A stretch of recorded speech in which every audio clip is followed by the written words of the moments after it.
Perihal La Nina, siapkah kita? Pemirsa, La Nina adalah salah satu siklus, orang bilang badai hujan ya, yang memang sangat rutin meliwati negara Indonesia. Sekarang pertanyaannya, kenapa bisa ada La Nina? La Nina itu sebenarnya nama yang diberikan oleh seseorang yang memang menemukan atau mempelajari topan atau siklus daripada La Nina ini. Nah, pemirsa, Indonesia ini berada persis di tengah khatulistiwa, dan kita dihimpit dengan dua samudra besar, Samudra Hindia di sebelah barat dan Samudra Pasifik di sebelah timur. Nah,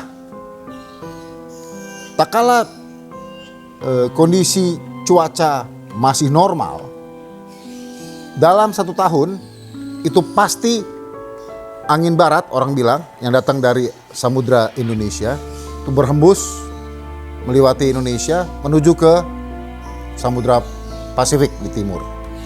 Nah, itu biasa datang kalau orang bilang, saya lupa musim barat tuh apa awal musim kemarau, apa awal musim hujan, saya lupa. Sebaliknya juga begitu, datang lagi dari Pasifik namanya angin timur. Nah, itu saya lupa juga apa awal musim kemarau, apa awal musim hujan. Intinya adalah itu siklus alam memang normal terjadi. Normal terjadi karena apa? Karena kita di khatulistiwa, maka dari saintisnya tuh ada dampak daripada tiupan angin atau cuaca matahari dan sebagainya. Saya tidak expert di situ, jadi saya tidak berani. Nah, yang ingin saya jelaskan di sini adalah sekarang tahun 2022 temperatur, saya ngomong Indonesia dulu, sudah rata-rata di atas 34-35 derajat. Kalau kita bandingkan, saya sengaja jauh ekstrim, saya bandingkan dengan 100 tahun yang lalu, 1922, temperatur kita masih di sekitar 27-28. Artinya masih ada hawa dingin. Tiap tahun naik sehingga sekarang sudah tanda kutip panas. Nah, maka dengan temperatur yang panas otomatis mengganggu yang namanya tadi angin barat dengan angin timur. Nah, dampaknya apa? Ini BMKG cerita nih. Dampaknya dengan terganggunya tanda kutip alam ya, yang disebabkan oleh La Nina ini, BMKG mengatakan bahwa curah hujan di kota Jakarta selama 120 tahun teridentifikasi adanya tren intensitas dan frekuensi hujan ekstrim yang semakin tinggi. Itu BMKG mengatakan. Ini terjadi kenapa? Karena suhu semakin panas, sehingga membawa dampak intensitas hujan semakin lebih tinggi. Nah, tentu pemirsa udah tahu dong dampak kalau hujan intensitas tinggi apa sebab akibatnya. Nah, pada bulan Maret kemarin tahun 2022, BMKG itu mengatakan 70,73% wilayah Indonesia itu mengalami curah hujan kategori menengah. 28,18% kategori tinggi hingga sangat tinggi. Dan yang rendah cuma 1,09%. Bayangkan, rendah tuh artinya kalau orang bilang curah hujannya tuh di bawah, mungkin di bawah 100 kali kira-kira itu ya. Tapi yang di atas mungkin rata-rata, di atas 300 gitu mungkin, itu sudah di 28,18%. Nah, dan intensitas dan frekuensi hujan ekstrim ini maka otomatis menciptakan apa? Banjir. Banjir itu merata. Pulau Sumatera, mulai dari Medan, Palembang, Jawa nggak usah ditanya, Jakarta, Semarang, segala macam, Kalimantan di Banjarmasin, Sulawesi di Makassar, semua Indonesia itu adalah banjir. Ya, tadi itu intensitas hujan tinggi.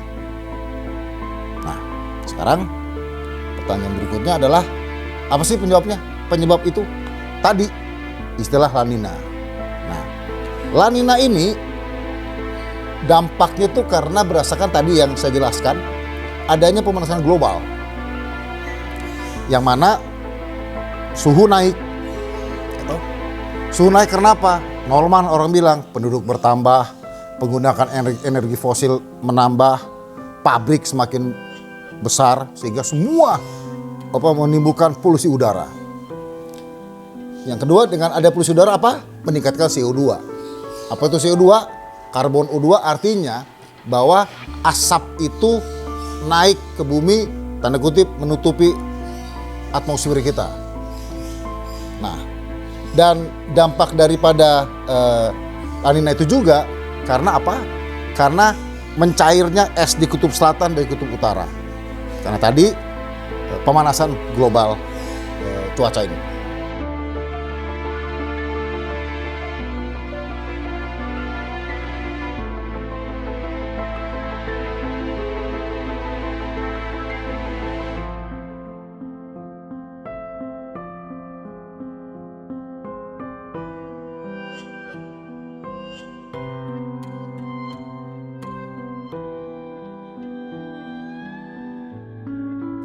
Nah, ini data dari BMKG lagi, bahwa untuk tahun 2022 ini, La Nina ini datang lebih awal.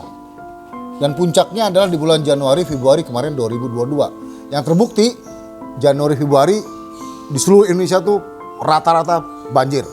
Karena curah hujannya memang yang besar sekali. Banjir itu juga terjadi disebabkan karena naiknya suhu muka laut yang mengalami anomali, yang kenaikannya itu adalah sekarang sudah 0,92, sebelumnya adalah 0,63. Jadi hampir 0,30 kenaikan suhu muka laut. Maka laut sudah di atas dari darat. Untuk itulah Jakarta kena rob, Semarang kena rob. Data BMKG ketiga adalah curah hujannya akan terus meningkat hingga 70%. Bayangkan 70%. Jadi kalau kita bicara musim hujan, jadi misalkan hujannya itu 100, anggaplah 100 hari begitu ya, 70 hari itu pasti hujan dan itu lebat. Itulah yang akibatkan dampak yang sangat-sangat serius. Dampak itu apa? Yang paling besar adalah dua. Pertama bencana alam, kedua ekonomi. Ya kalau bencana alam ya seperti sudah kita alami, banjir, longsor, banjir bandang dan sebagainya. Nah, kalau ekonomi ini yang agak memang kacau kan, apa? Ya, otomatis dengan banjir ekonomi lumpuh, transportasi nggak bisa jalan, orang nggak bisa bekerja dan nggak bisa sekolah segala macam. Dan yang paling gawat apa? Pertanian. Apa? Nggak bisa nanam padi, nggak bisa nanam segala macam, sehingga mengakibatkan stok pangan menjadi tanda kutip terganggu, sehingga pemerintah mau nggak mau bergantung dengan import. Nah, sekarang apa sih solusinya? Jelas, solusinya tuh kita nggak usah ikut-ikutan pakai pawang hujan. Karena nggak ada gunanya pakai pawang hujan.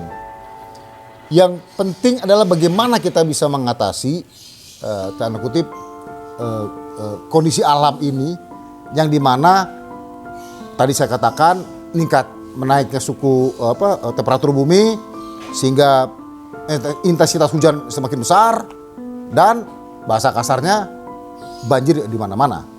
Nah, untuk itu kayak misalkan kota Jakarta, bagaimana caranya agar tidak banjir? Nggak mungkin. Jakarta tidak mungkin dari dulu nggak banjir. Kenapa? Karena Jakarta itu memang kota di bawah permukaan laut. Artinya apa juga? Jakarta itu adalah di bawah dari misalkan kota Bogor. Jakarta di bawah dari puncak. Nah, dulu itu adalah daerah resapan air. Sehingga kalau hujan di puncak Bogor yang katanya terkenal dengan kota hujan, tidak ada dampak masalah apa-apa. Sekarang gundul puncak. Bogor rumah udah kebanyakan, mall segala macam. Sehingga tidak ada lagi bisa nyerap air. Maka hujan turun di Bogor, air menghantam kota Jakarta. Maka bendungan Katulampa kalau kita tahu menjadi barometer. Kalau tingginya sudah sekian, Maka siap-siap terjadilah tahun 2013 yang banjir hingga sampai ke Hotel Indonesia dan segala macam. Itulah yang dimana dampak kalau puncak Bogor gundul seperti saat ini. Nah dulu zaman Belanda itu menciptakan kanal. Kanal-kanal agar apa? Agar air yang datang dari, bahasa orang Belanda bilang narwoven, dari tengah atas gunung, itu masuk ke kanal sehingga ke laut.